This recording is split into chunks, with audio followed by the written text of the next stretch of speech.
Ah, Scramblers. They come and go in terms of popularity. A few years ago they were all the rage, then they died down a bit. Now they've come roaring back with Royal Enfield introducing the Scram 411, and most recently at EICMA, Honda dropping their new CL500, loosely based on the Rebel 500, which I've had a chance to ride before. Should the KTM EXC be worried about this new off-road weapon? We'll take a look, and as always, if you find this content valuable, please consider subscribing to the channel and liking and sharing the video.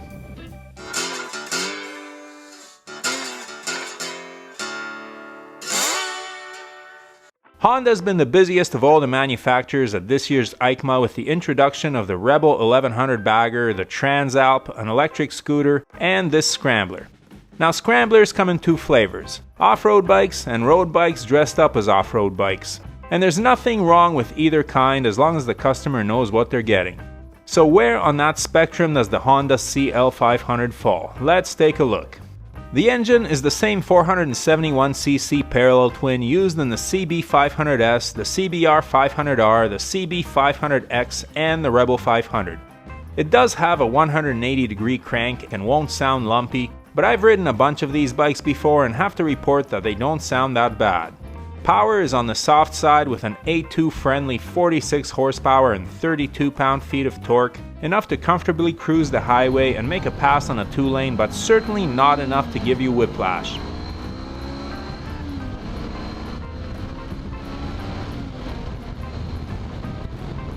Performance is reputedly peppier than the Rebel 500 as the CL500 is geared lower. This aids acceleration but might get tiresome on longer highway drones. The frame bears similarities to the Rebel but is sitting higher to provide a decent 6.1 inches of ground clearance. As a result, the seat height is 31.1 inches, about average for what is essentially a standard motorcycle. The seating position is very standard as well, with a sit-up and beg stance, rider sitting tall and the pegs located under the seat.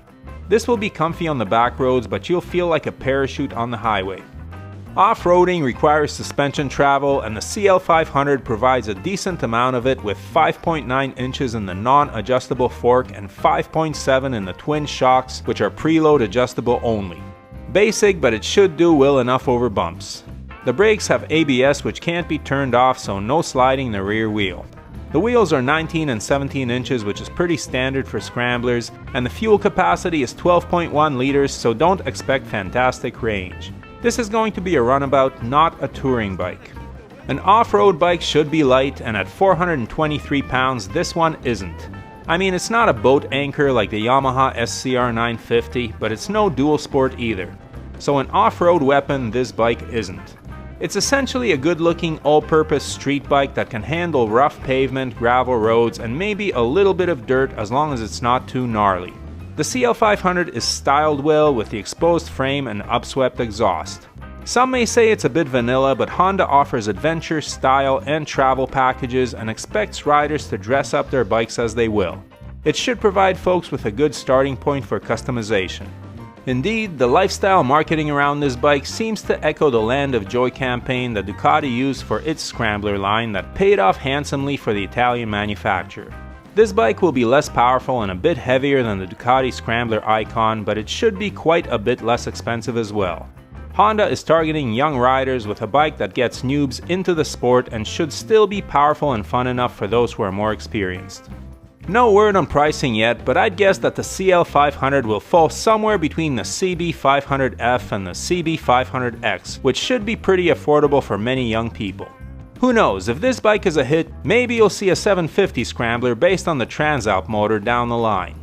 So the KTM 500 EXC doesn't need to worry, but Honda never intended the CL500 to be an enduro. Their market analysts seem to know what they're doing, and if the price of the CL500 is competitive, as it probably will be, they should sell a bunch. So what do you think of this new offering? Do you like it, or are you more partial to the Royal Enfield Scram 411? Please share your thoughts in the comments and keep on scrambling.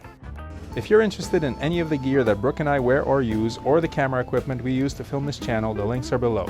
Everything listed there was bought with our own money and we are not sponsored by any company. However, the links below are affiliate links and the channel is paid a small amount for referring you to shop at no additional cost to you. We do not recommend any products that we are not satisfied with ourselves, but we do strongly urge you to do your research and select the correct size for items like helmets and clothing. As always, thanks for watching, your support is greatly appreciated. Please hit that subscribe button, give the video a thumbs up, and leave a comment below. And whatever you ride, enjoy it. Wave at other bikers no matter what they're riding. We're all part of a brotherhood and sisterhood. Keep the rubber side down, shiny side up, and may the spokes be with you.